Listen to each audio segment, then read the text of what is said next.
Jambo and welcome back to our channel, where we share the rich tapestry of African folktales and stories that have been passed down through generations. These are not just stories for entertainment, but vessels of wisdom that carry important life lessons for us all. Today, we bring you the powerful tale of Mayowa, a young woman whose unwavering courage and dignity in the face of grave injustice reminds us of the strength that resides within each of us when we stand firm in our convictions. In the small village of Adekoya, nestled between rolling hills and flowing streams, lived Mayowa Adekoya, a brilliant young woman known throughout the community for her exceptional intelligence, kind heart, and unwavering dedication to her studies. From early childhood, when other children were playing in the village square, Mayowa could often be found under the shade of the old baobab tree, lost in the pages of any book she could find. One day, she would tell her grandmother who raised her after her parents passed away in a tragic accident, "I will become a doctor and heal not just our village, but many villages around us." Her grandmother, Mama Foleshade, would smile and stroke her granddaughter's hair, saying, "With your determined spirit, my child, even the stars are within your reach." The path to becoming a doctor was not easy for someone from Adekoya. Most children from the village received only basic education before family responsibilities or financial constraints forced them to abandon their studies. But Mayowa was different.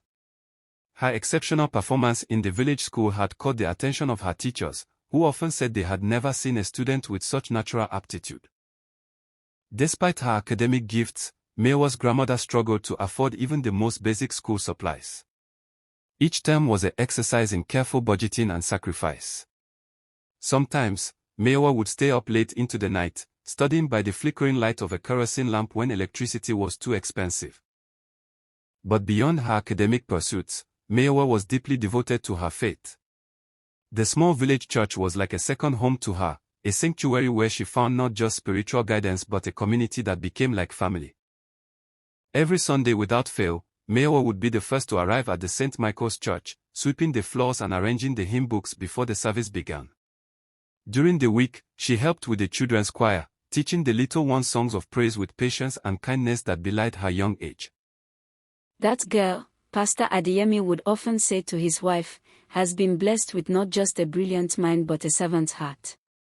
God has great plans for her." When the church started a program to visit the sick and elderly in the community, Mayowa was among the first to volunteer. Every Saturday, she would walk for miles, visiting those who could not make it to church, reading scriptures to them, and often helping with small chores around their homes. "You have brought light into my dark days," Baba Karim, a blind elder in the community, told her one day after she had spent hours reading to him and cleaning his small hut. "Your kindness speaks louder than any sermon." It was not just her service that made Mayowa stand out in the church community. Her understanding of scripture and her thoughtful questions during Bible study impressed even the elders. She had a way of relating ancient teachings to present-day challenges that brought fresh insight to familiar passages. If only she could continue her education, Pastor Adeyemi said during a church committee meeting. Imagine what she could achieve with proper schooling. The pastor's words planted a seed in the heart of the church committee. They had been saving funds for building renovations, but perhaps there was a more immediate need, an investment not in bricks and mortar, but in the future of a promising young woman who could bring healing to many. For several weeks, the church elders met in secret, discussing their plan and reaching out to church members for additional contributions. What started as a small idea grew into something bigger as the community embraced the vision of sending one of their own to achieve what many of them had only dreamed of. One particularly hot Sunday in July, after the final hymn had been sung and the benediction delivered, Pastor Adeyemi called for the congregation to remain seated. "Today," he announced, his voice carrying to the furthest corners of the small church, "we have a special announcement. Mayowa Adekoya," the pastor called. "Please come forward." With hesitant steps, Mayowa approached the pulpit, her heart racing as she wondered if she had done something wrong. The entire congregation watched in silence, many already smiling with the knowledge of what was to come. "For years," Pastor Adeyemi began, "we have watched you grow from a curious child into a remarkable young woman. Your dedication to God and this community has touched all our hearts. Your intelligence and compassion have shown us the very best of what our youth can be. It is with great joy," he continued, his voice thick with emotion, "that St. Michael's Church has decided to award you a full scholarship to attend Sunshine High School, one of the most prestigious schools in our region." A gasp went through the congregation, followed by enthusiastic applause. Sunshine High School was known throughout the region for its excellent academic standards and successful graduates. For most children in Ijedwait, such an education was beyond their wildest dreams. Tears welled in Mayowa's eyes as she accepted the envelope containing the scholarship letter. This is too much," she whispered, her voice failing as emotion overwhelmed her. "No, child," Pastor Adeyemi said gently. "This is what your dedication deserves. The church has saved and collected funds specifically for this purpose. You will have your fees, uniforms, books, and boarding covered for all 4 years." Mama Foleshade, who had worried endlessly about affording her granddaughter's education, embraced Mayowa with trembling arms. "You see," she whispered through her tears. "Even the stars are within your reach." That evening, the entire village celebrated. It wasn't just Mayowa's achievement, it was a victory for all of Ijedwait.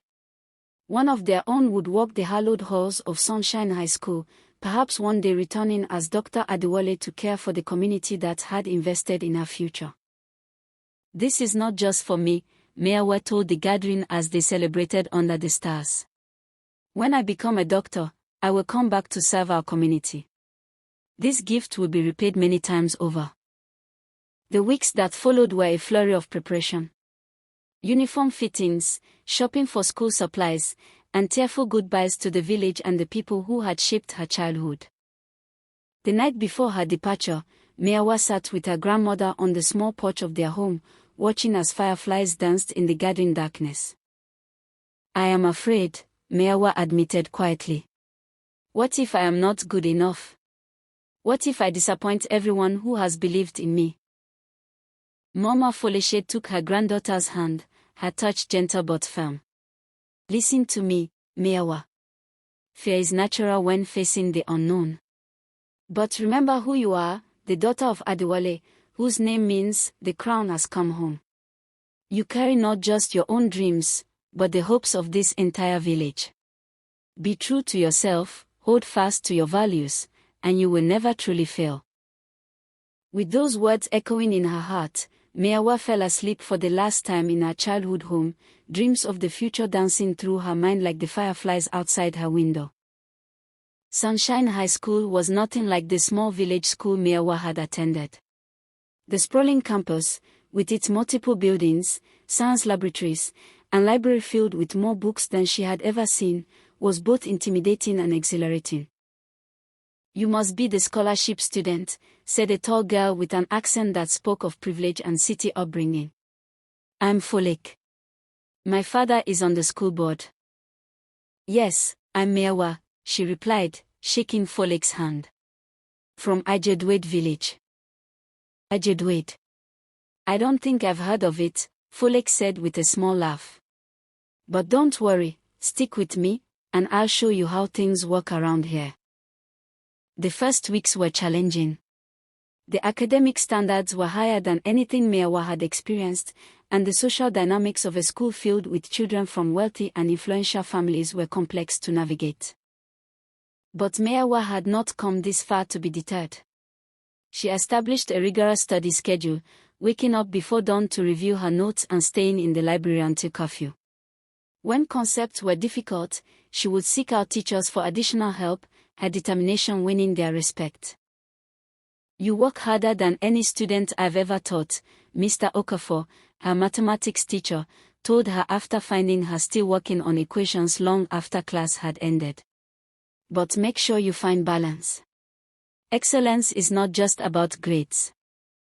Taking his advice to heart, Mayowa joined the school's science club and volunteered for community service projects.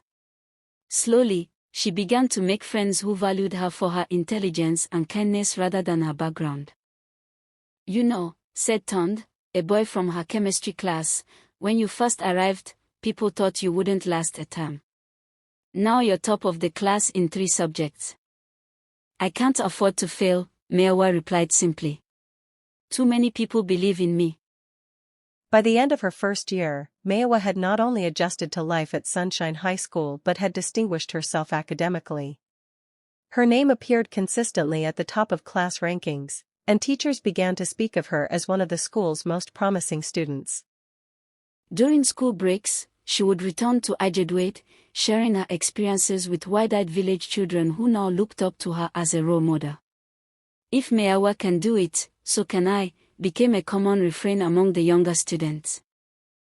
You have changed, Mama Foleshade observed during one such visit. There is a new confidence in your work. The world is bigger than I imagined, Grandma, Mayowa replied. But the lessons you taught me about respect, hard work, and integrity serve me well wherever I go. The subsequent years at Sunshine High School followed a similar pattern of excellence. Mayowa continued to excel academically while developing leadership skills through various school activities. By her final year, she had been appointed head of the science club and a prefect for her dormitory. You have become an example of what Sunshine High School strives to produce, the principal told her during a speech at the annual prize-giving ceremony. A student who excels not just academically, but in character and leadership as well.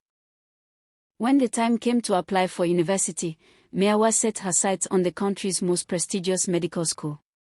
Her application, supported by glowing recommendations from her teachers and her outstanding academic record, earned her not just acceptance but a partial scholarship.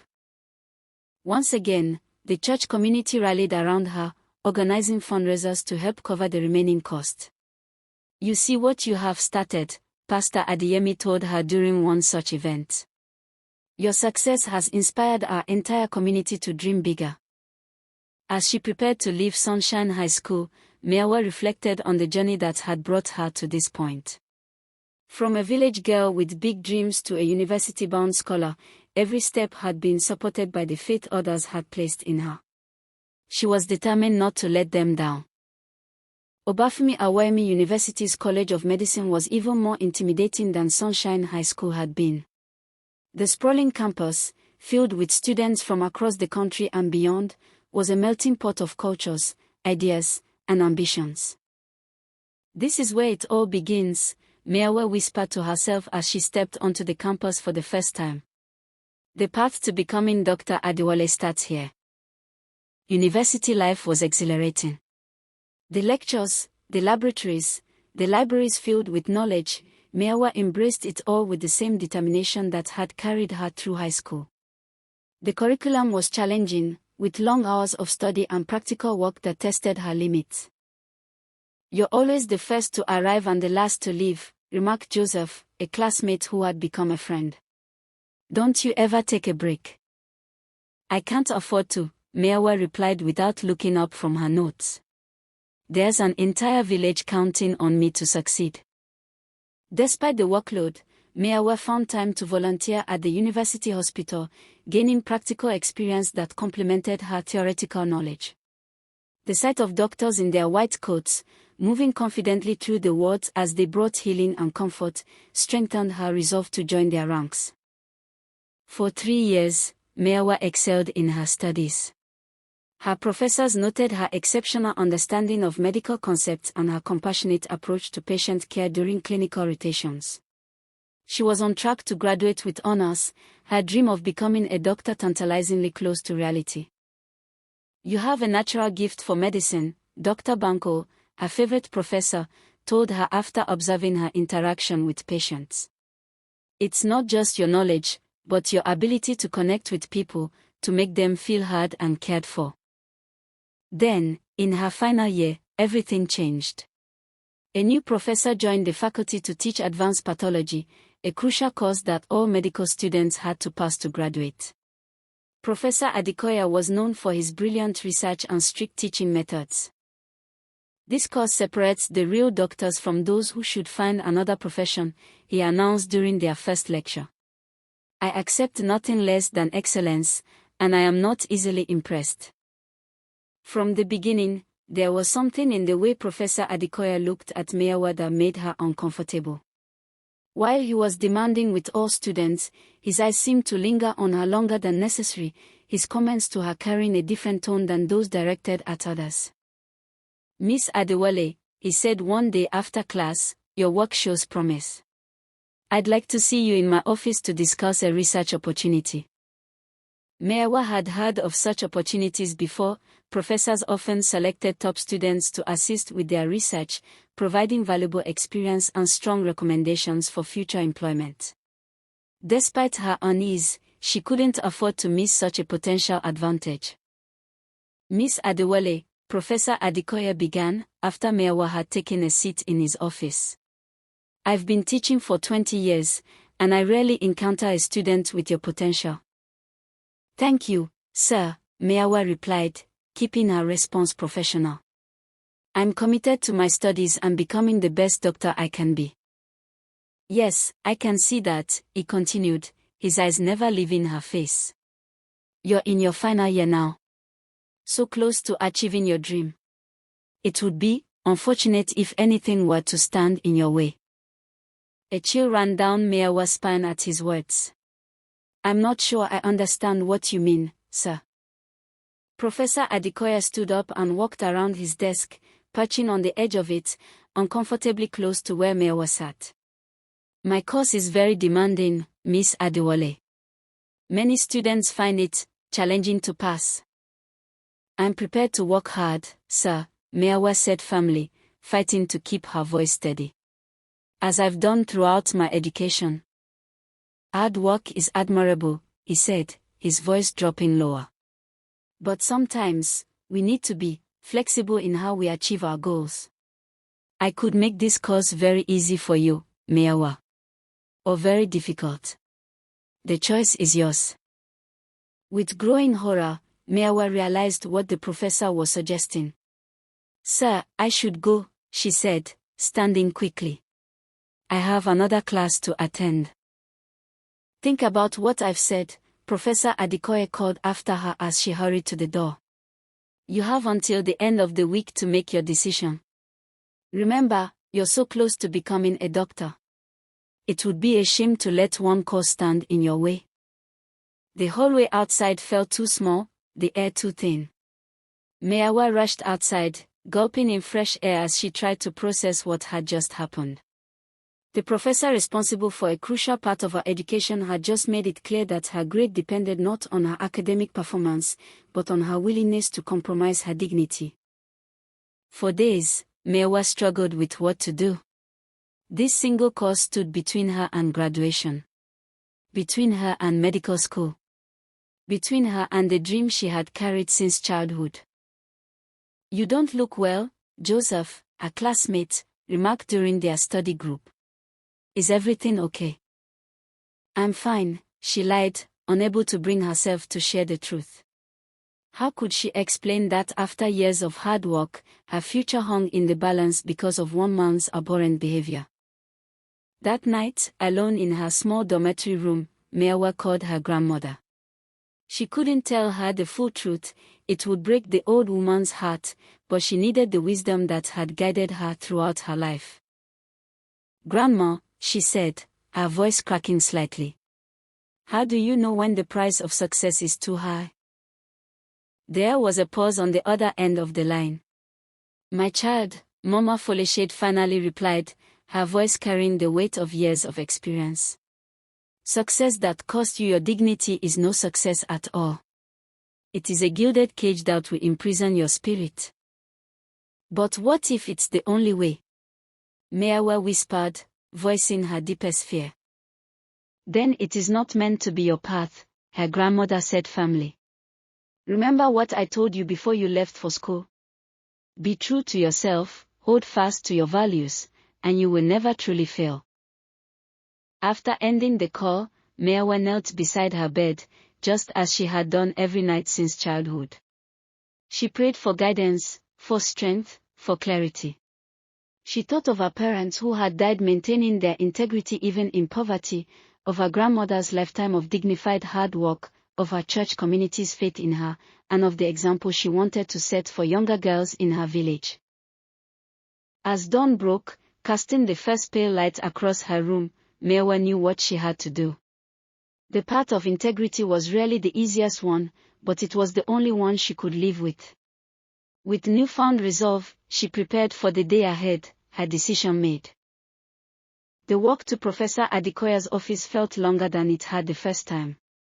Each step echoed with the weight of her decision, but Mayowa's resolve didn't waver. She had chosen her path, and now she would walk it with dignity. "Oh, Miss Adewale," Professor Adekoya said as he opened the door, a smile spreading across his face. "I was hoping you would come by today. Please, come in." Standing even after he invited her to sit. "Professor Adekoya," she began, her voice clear and steady despite the rapid beating of her heart. "I've thought about what you said during our last meeting." "And?" he prompted, leaning against his desk with an air of confidence that suggested he already knew her answer. "I respect myself too much to accept your proposal," Mayowa said firmly, meeting his gaze without flinching. "My dignity is not for sale, even at the cost of my degree." The professor's smug expression faltered, replaced by a flash of anger. "Don't be foolish, girl," he snapped, his pleasant demeanor evaporating. "Do you understand what you're throwing away? Years of hard work, your dreams, your future, all because of some misplaced sense of moral superiority." "There is nothing misplaced about valuing one's dignity, sir," Mayowa replied calmly, though her heart raced. "I came to this university to earn my degree through hard work and merit. That is the only way I will accept it." The professor's face darkened with anger. "Then you will fail my course," he threatened, his voice cold. "You will spend another year here, if you can even afford it. And I will make sure that every faculty member knows that you are difficult and uncooperative." Watch out for part 2 at Mayowa's Folktales channel.